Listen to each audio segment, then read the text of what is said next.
Hello viewers, আসসালামু আলাইকুম। এই ভিডিওতে আমি দেখাবো কিভাবে খুব সহজে আপনার অ্যান্ড্রয়েড ফোনে কল ওয়েটিং চালু করবেন। অ্যান্ড্রয়েড ফোনে কল ওয়েটিং অপশনটি চালু করার জন্য প্রথমে আপনার ফোন অ্যাপটি ওপেন করুন।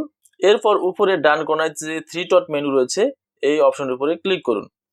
এখন সেটিংস অপশনের উপরে ক্লিক করুন। এখানে স্ক্রিনে ইন্টারফেসটি দেখতে পাচ্ছেন। এখানে নিচের দিকে সাপ্লিমেন্টারি সার্ভিস রয়েছে, এই সার্ভিসের উপরে ক্লিক করুন।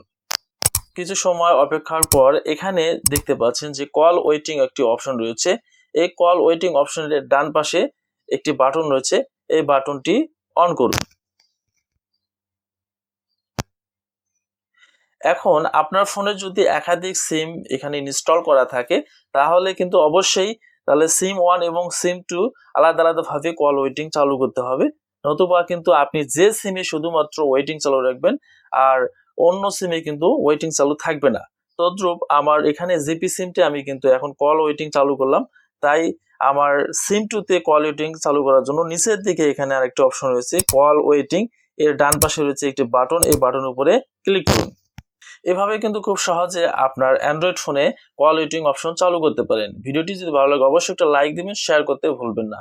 আর কোন ধরনের আমাদের অ্যান্ড্রয়েড রিলেটেড ভিডিও দরকার সেগুলো অবশ্যই কমেন্টস বক্সে কমেন্টস করে জানাবেন। তাহলে আপনাদের ভিডিও কমেন্টস দেখে আমরা সেই ধরনের ভিডিও মেক করার চেষ্টা করব। ভালো থাকবেন, ধন্যবাদ। Thank you for watching the video.